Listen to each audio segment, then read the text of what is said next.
Brothers and sisters, you must keep striving forward. And remember, this is a race.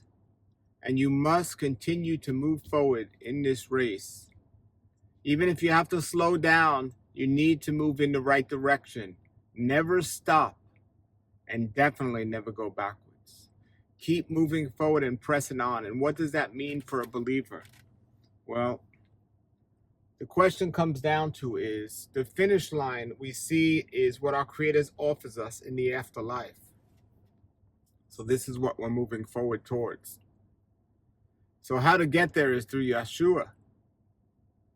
So we must continue to get closer and closer to Yeshua every single day. Are you praying more each day or less?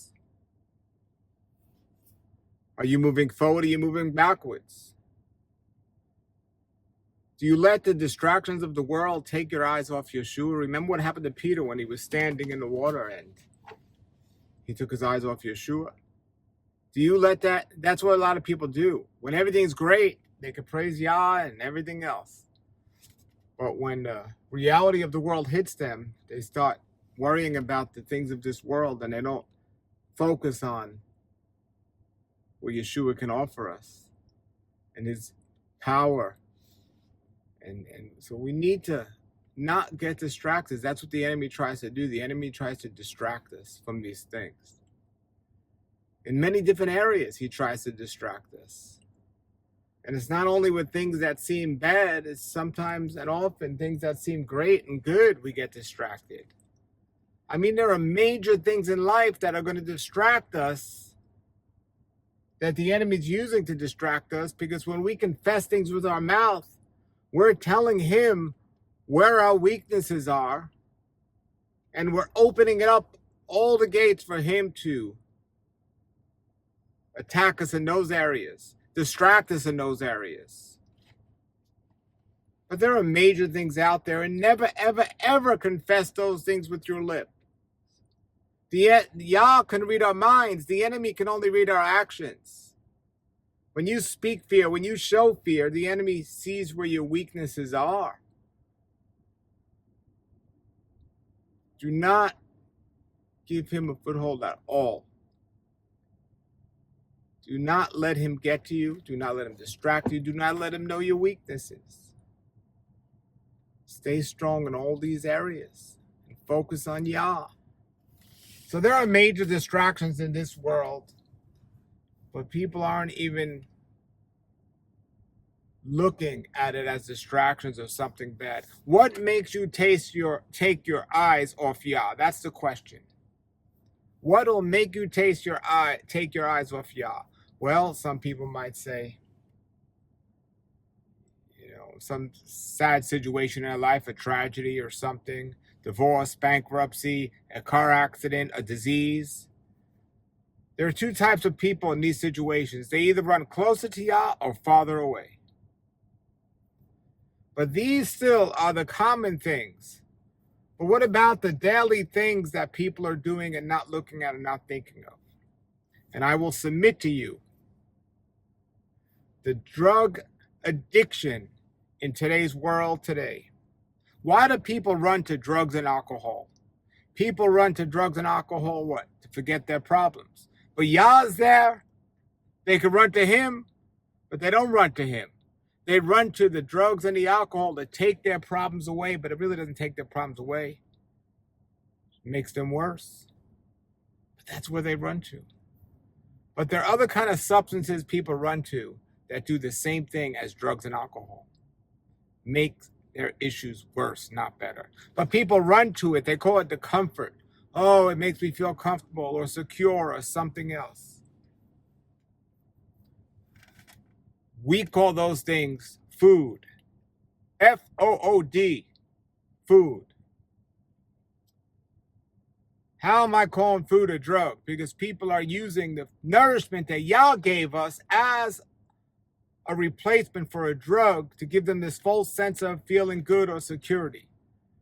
That's what people are doing. They're using the nourishment of Yah as a drug.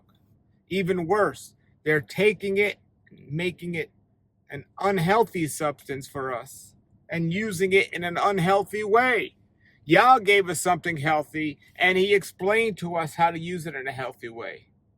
Do not overindulge. The drunkard and the glutton, they go hand in hand. People, what do? They take the nourishment Yah gave us, they make it work, they turn that apple into an apple pie, that carrot into a carrot cake. They overindulge on it. And the question is, why are they doing that? It's certainly, they're not eating that carrot cake and that apple pie to meet their nutritional requirements. And they're not eating that steak or that hamburger to eat their nutritional requirements. Why are they eating it? Because something else is missing. And just like the drunkard will run to his alcohol, the drug addict will run to his drug, there's another addict that'll run to his food. Yah never designed or wanted us to be in the shape and condition most people are today. In Exodus 15:26, he said, if you diligently follow my guidelines and instructions, I will not put the same disease upon you that I put upon the Egyptians. Who are the Egyptians? A disobedient people. Follow his guidelines and instructions. Eat this, don't eat that, don't overeat. Focus on me. Do not be dismayed. Do not worship anything, including food. But people aren't doing that. People are doing the same things as the Egyptians did. And look at the situation we've got ourselves into. And I understand the culture we were raised up in taught us this. So we have to unlearn the lies. We got to unlearn these things. People think we got to eat a certain meal at a certain time. People think we got to eat a certain food to be healthy, otherwise we can't even live.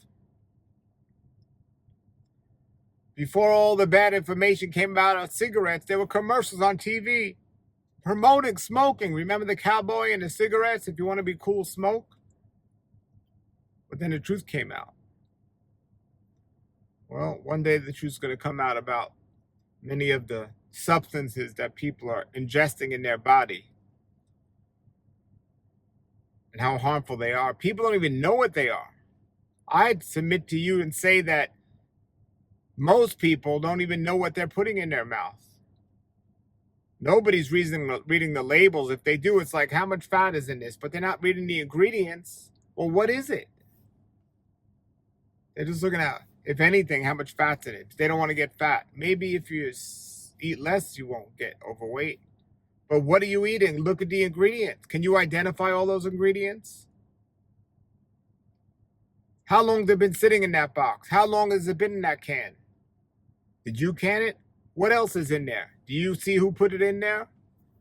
Know your food. Know what you're putting in your body. Know what you're putting in your mind. The enemy is going to try to get to us. He wants us to think things that are not of Yah, and he wants us to do things that are not of Yah. We have to unlearn the way we've been taught, because nobody taught us these things. You got a lot of people out there in ministries actually confirming these things and telling people, oh, it's okay to do this, it's okay to do that. I'm going to tell you this. One of the worst substances people can put in their body is a drug that's going to make them not sleep. Sleeping is the essence of healing. They're going to eat a drug that makes them not sleep. It's called coffee. Now, most of you are going to say you're not addicted to coffee. Well, try going without it.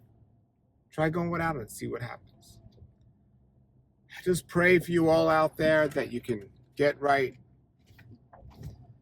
with guidelines and instructions, and be healthier and live healthy. And I don't say these things to get you upset. I say these things to help you understand, to know the truth, and may the truth set you free. I'm here to help you. If you have questions, comments, or anything like that, let me know. Put in the comments below if you have questions or something like this, and I'll do my best to help you. May Yah be with you this day and always. Have a blessed day, brothers and sisters, and shalom, shalom. If you'd like some more videos about Bible topics, Please subscribe to this page and check out the other videos I've posted. We also do live prayer every morning, and we have live fellowship every Friday evening. Thank you.